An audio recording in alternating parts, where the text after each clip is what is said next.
नागपुरात मुसळधार पाऊस झाला. शाळेत पाणी साचल्यानं विद्यार्थ्यांना रेस्क्यू करण्याची वेळ आली.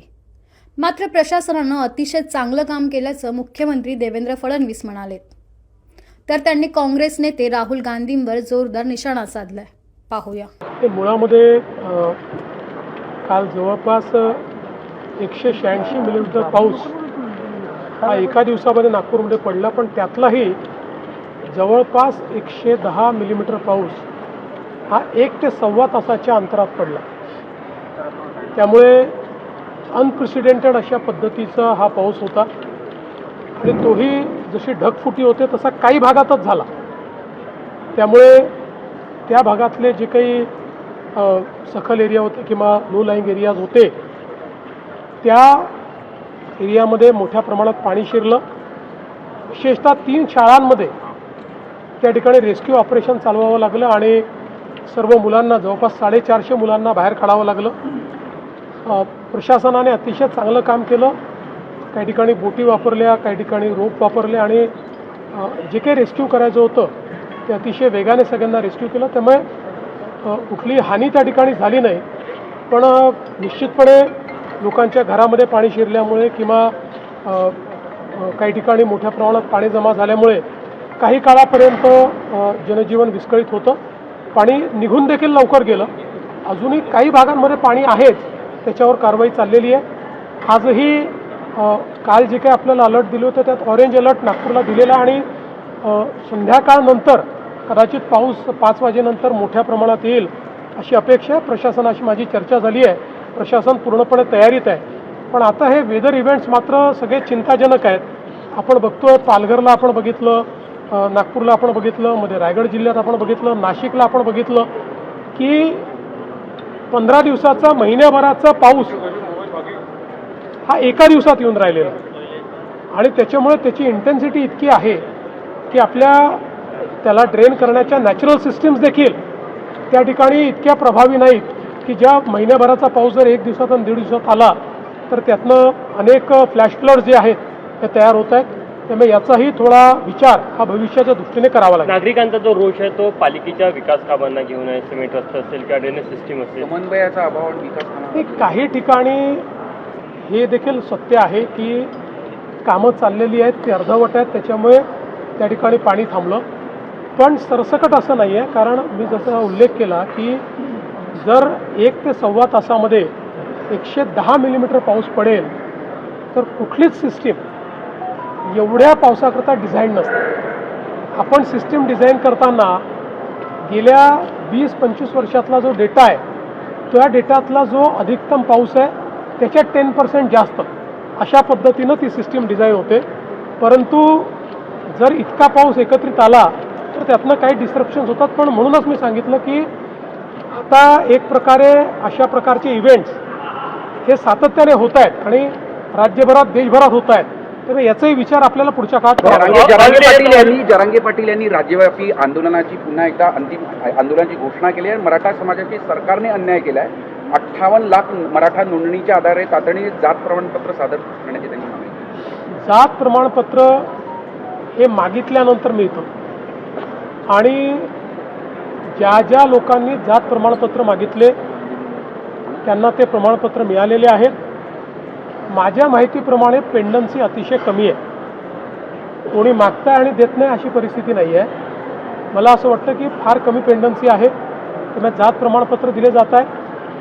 आणि इतरही ज्या गोष्टी आहेत, मी पुन्हा एकदा सांगतो की आमच्या सरकारने, महायुतीच्या सरकारने मराठा समाजाकरता जेवढे निर्णय घेतले आणि जेवढे निर्णय कार्यान्वित केले हे कुठल्याच सरकारने कधी घेतले नाहीत.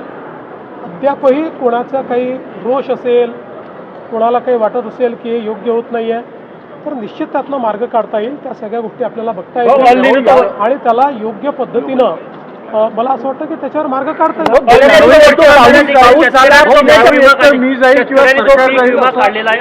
वर्ष असताना देखील मागच्या वर्षीच्या तुलनेने यावर्षी 10 लाख शेतकऱ्यांची संख्या ही पीक विमा काढण्यामध्ये घटलेली आहे. त्याचं कारण की नवीन अटी शर्तीमुळे शेतकरी नाराज आहे.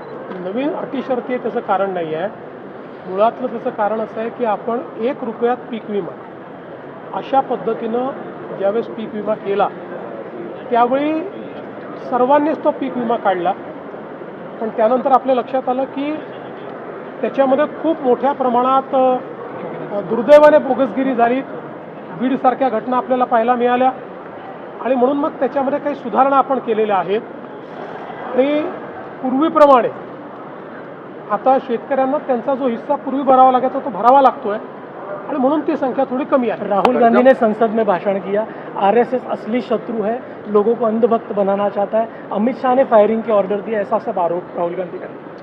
मला असं वाटतं की मराठी मुझे ऐसा लगता है, मैंने तो राहुल गांधी का भाषण सुना नहीं क्योंकि मेरे पास इतना समय नहीं है कि मैं उनका भाषण सुनूं, क्योंकि उनके भाषण में रहता तो होता तो कुछ नहीं है।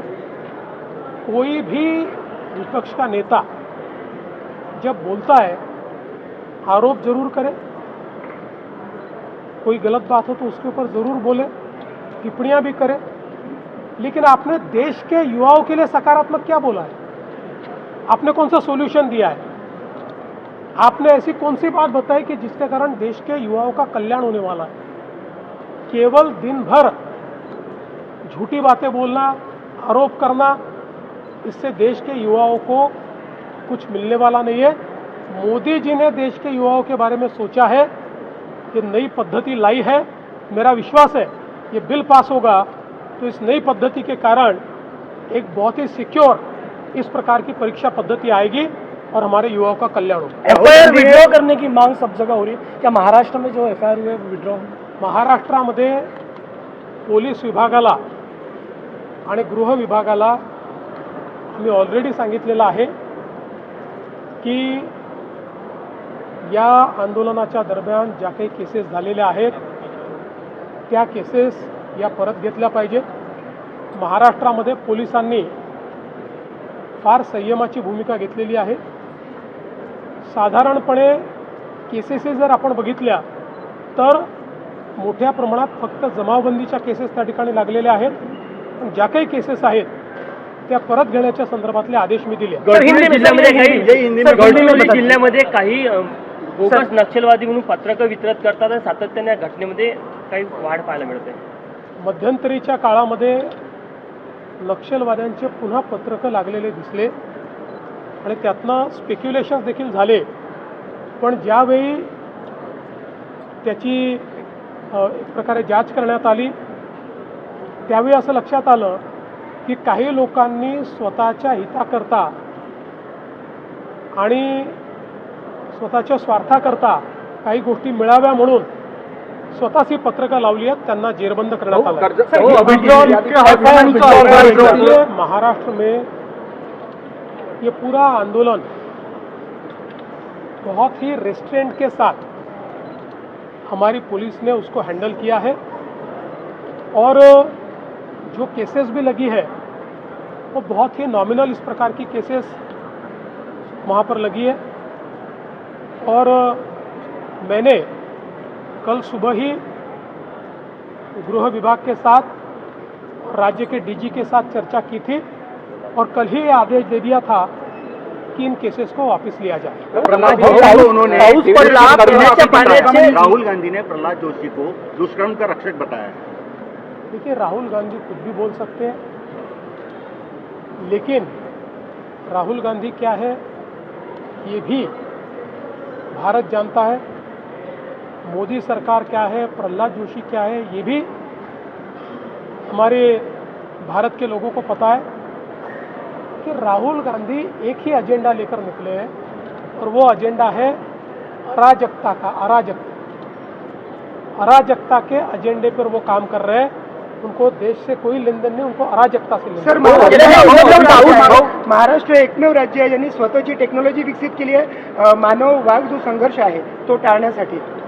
मला अतिशय आनंद आहे की मार्वल जी आपल्या महाराष्ट्राची AI कंपनी आहे यांनी एक अतिशय चांगलं मॉडेल आपल्या नागपूरचे SP आहेत हर्ष पोद्दार त्यांनी ते तयार केलेलं आहे, ज्यामध्ये वाघाचं जे विचरण होतं त्याचे अर्ली वॉर्निंग देण्याची सिस्टीम तयार केली आहे आणि या सिस्टीममध्ये केवळ पिक्चर बेस्ड नाही आहे, तर आपल्याला माहिती आहे वाघ जेव्हा विचरण करतो त्यावेळेस काही प्राणी हे आवाज काढून जंगलाला सांगत असतात की वाघ कुठे आहे. हा जंगलाचा नियम आहे. आणि आमचे जे आदिवासी बांधव आहेत, जे वर्षानुवर्ष वनवासात राहतात, त्यांना याची नीट माहिती असल्यामुळे ते पूर्वीच्या काळात अशा परिस्थितीतही राहत असताना बरोबर त्या ठिकाणी स्वतःला वाचवायचे. तेच ज्ञान आता आपण AI मध्ये आणलेलं आहे. त्यामुळे वाघाच्या विचरणामध्ये फोटो जरी वाघाचा नाही मिळाला तरी ज्यावेळेस हे प्राणी आवाज काढतात ते आवाज सेन्स करून आणि त्यातनं वाघ कुठे आहे याची अर्ली वॉर्निंग देण्याच्या संदर्भात ही सिस्टीम तयार झालेली आहे. AI सिस्टीम आहे ही. जशी जशी सिस्टीम काम करेल तशी ती अजून प्रगल्भ होईल. पुढच्या काळामध्ये संपूर्ण देशात ही रेप्लिकेट करता येईल. कर्जमाफीच्या यादीतील रक्कम आणि EKYC करताना दिसणाऱ्या रकमेत मोठी तफावत काही ठिकाणी आढळून आहे. खास करून हिंगोलीतनं अशा खूप तक्रारी आहेत. असं आहे की या संदर्भात पहिल्यांदाच खूप स्पष्टपणे सांगण्यात आलेलं आहे की काही अकाउंट्स NPA होते. या NPA अकाउंट्समध्ये NPA असताना देखील बँकांनी त्याच्यामध्ये व्याज लावलं होतं. पण ज्यावेळेस बँकांची आमची चर्चा झाली त्यावेळी बँकांनी 2 गोष्टी कबूल केल्या. एक, NPAवरचं व्याज ते कमी करतील, ते काढून टाकतील. आणि दुसरं, कर्जमाफीच्या दरम्यान अकाउंट आणि अकाउंटमध्ये पैसे येणं या दरम्यानच्या कालावधीचं व्याज ते काढून टाकतील. त्यामुळे अकाउंटमध्ये जरी व्याज दिसत असलं तरी बँकांनी त्या व्याजाशिवाय कर्जमाफी मान्य केलेली आहे. आणि म्हणून आम्ही जी कर्जाची रक्कम आहे ती बँकेत भरतोय आणि व्याजाची रक्कम बँक स्वतः त्यातनं काढून घेणार आहे. काही लोकांना कन्फ्युजन असं होतं आहे की आमचे जास्त पैसे अकाउंटला दिसत आहेत, म्हणजे आमच्यावर जास्त कर्ज अकाउंटला दिसत आहे आणि त्या मनाने आमच्या अकाउंटला कमी पैसे आले आहेत. काळजी करू नका. 2 लाखापर्यंतचा जो अकाउंट आहे या अकाउंटला पूर्ण पैसे आम्ही देणार आहोत.